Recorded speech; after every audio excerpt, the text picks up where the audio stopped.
What is going on with young people these days? Now, a few months ago, I covered young people going crazy and committing acts of violence and even willing to kill people over video games. Do you guys remember this? What is he doing?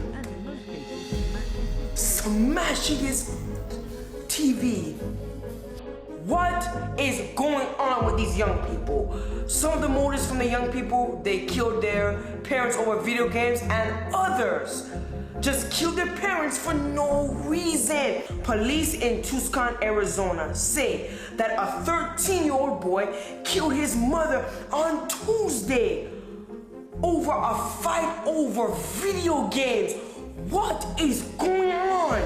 Well, friends, just this week, a horrific video came out of a 17-year-old student who beat his teacher to unconsciousness just because she took away his Nintendo Switch. Now, of course, this is not a Nintendo Switch. This is just a gaming controller. But back to the point.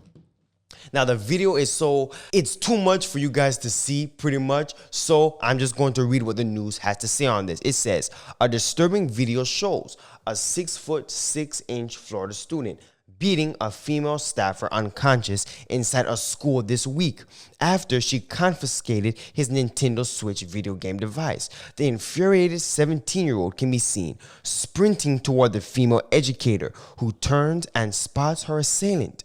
A split second before he shoves her to the floor, the 270-pound student then repeatedly stomps on the unconscious paraprofessional inside the high school in Palm Coast before punching her 15 times. Friends, what a disgrace. How can you be so filled with the spirit of Satan as a 17-year-old that you are willing to kill your own professor, your own teacher, over your Nintendo console game? Now, I'm sure all of you guys have heard of the Nintendo Switch.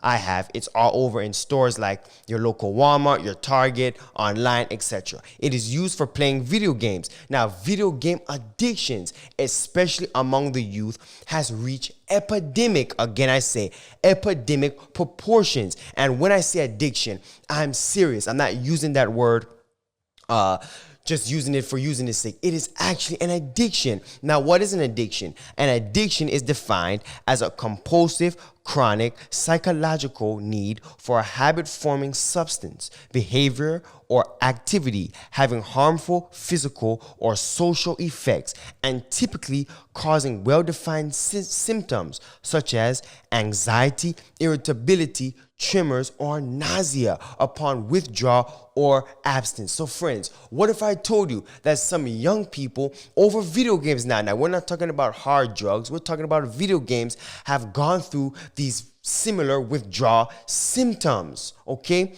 So much so that they are willing to commit acts of violence, to kill, to murder people, even their own parents. Now, I want you to notice that the Nintendo Switch is a device. Phones are devices. Computers are devices. PlayStations, Xboxes, etc. Now, in the word, what do you hear? Device, you hear vice. Now, the Bible warns us against devices, as Satan will use it, even hijack it for his own gain. The Bible says in 2 Corinthians 2 and verse 11, lest Satan should get an advantage of us, for we are not ignorant of his devices. Now, as young people, we need to be aware of what we listen to, what we play, what we listen to, what we watch, because maybe what that boy was playing on the Nintendo Switch, maybe all he was playing was fighting games, right? And that led him to commit this acts of violence, this crime. I will also leave you with this quote from Great Controversy, page 518, which says, Satan well knows that all whom he can lead to neglect prayer and the searching of scriptures will be overcome by his attacks. Therefore, he invents every possible device to engross the mind. So, brothers and sisters, I leave you with Philippians chapter 4 and verse 8, that once we, I am referencing this, that once we fill our minds with that which is good, Satan will not be able to have an advantage over us. Another point I would like to leave you guys with. Also, check out the video that I did about a few weeks ago when I was talking about also social media, okay? So friends, let us not be addicted to these devices, and let us hold fast to God.